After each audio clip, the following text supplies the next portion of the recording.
மதிவாணன், காவல்துறை செய்திருக்க வேண்டிய விஷயங்களிலிருந்து தவறி இருக்கிறது, அதனால்தான் இந்த விபத்து நிகழ்ந்திருக்கு என்பதை விமர்சனமாக அவர்கள் முன்வைக்கிறார்கள். அதை அரசியல்னு குறிப்பிடுறது எதனால? இல்லை, பொதுவாக சகோதரர் பேசும்போது என்ன சொன்னார்னா, முதலமைச்சர் காரணம், காவல்துறை காரணம், பொறுப்பேற்கணும் அப்படின்னு சொன்னார். அம்மையார் அவர்கள் 1992 மகாமக குளத்தில் போய் குளித்தாங்க. அப்போ ஒரு 50 பேர் இறந்தாங்க, ஒரு 75 பேர் ஹாஸ்பிட்டலில் அட்மிட் பண்ணாங்க. அப்போ அம்மையார் அவர்கள் ராஜினாமா பண்ணிட்டாங்களா? அம்மையார் பொறுப்பேற்று அன்றைக்கி ப்ரெஸ் ரிலீஸ் வச்சாங்களா? ஒரு பத்திரிகையாளர் சந்திப்பு நடத்தியிருப்பாங்களா? இல்ல, நான் குறுக்கிடாம பாருங்க மேடம், நீங்க குறுக்கிடாம இருந்தா நீங்க என்ன கொடுத்தீங்களோ அதை நீங்க வாங்க தயாரா இருக்கணும். என்ன கொடுத்தீங்களோ அதை வாங்க நீங்க தயாரா இருக்கணும். நான் அமைதியா இருந்தேனா இல்லையா? அமைதியா இருந்தேனா?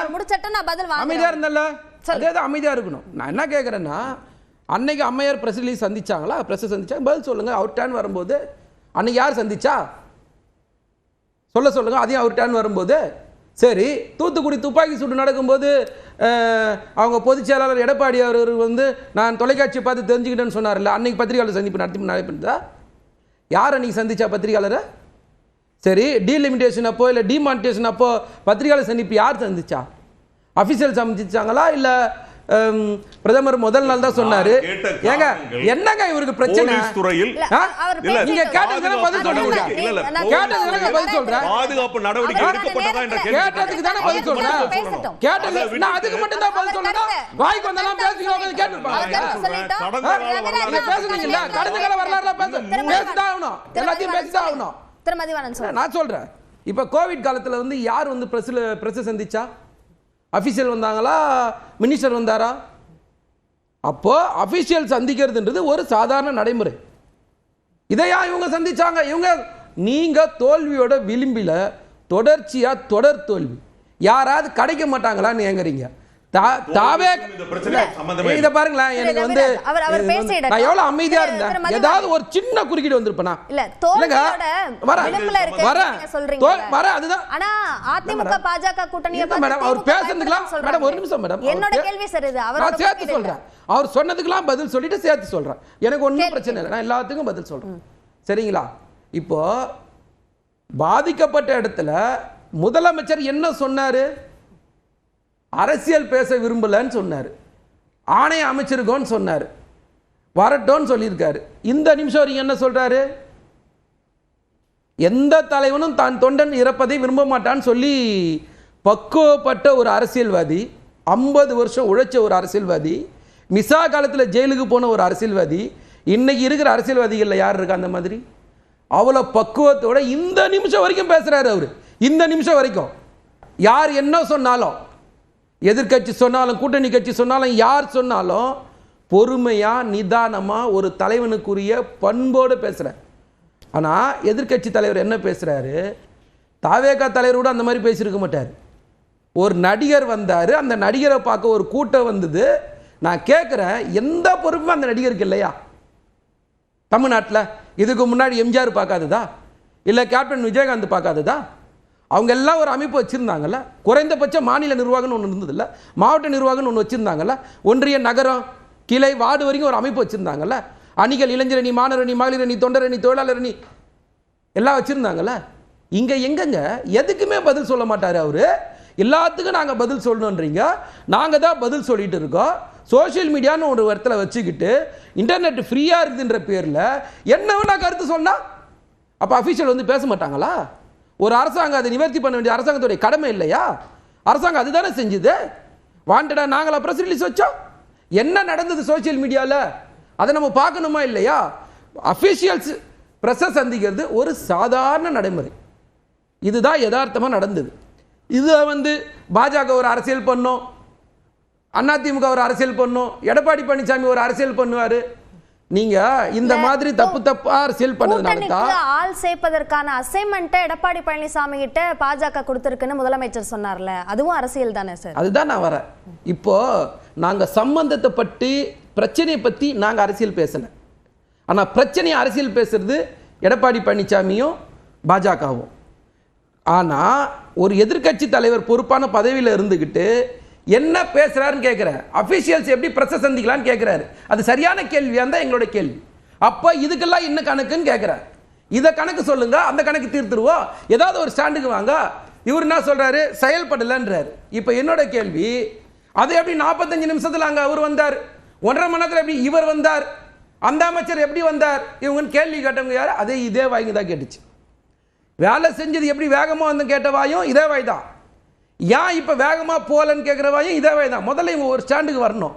வேகமா வேலை செஞ்சோன்னு சொல்ல வராங்களா? அந்த கூட்ட நெரிசலை தவிர்த்திருக்கலாமே, செயல்பட்டிருந்தால் அவரோட கேள்வி. ஒவ்வொன்னா சொல்றேன், அடுத்த கூட்டத்துக்கு வர நேரம் இல்ல சார். இல்ல மேடம், நான் பார்த்துட்டே இருக்கிறேன். யாரா எவ்வளவு நேரம் பேசியிருக்காங்கன்னு என் டைம் நான் பார்த்துட்டேன். ஒண்ணு இல்ல பிரச்சனை, நீங்க உங்க கேள்வி தான் சேர்த்தா பதில் சொல்றேன். இப்ப இந்த கூட்டத்தை பொறுத்த வரைக்கும் இவங்க சொல்றதுன்னா, கூட்டத்தை இது பண்ண வேண்டியதான்ட்டு. இதே நடிகர் இதுக்கு முன்னாடி கூட்டத்தில் என்ன சொன்னாரு?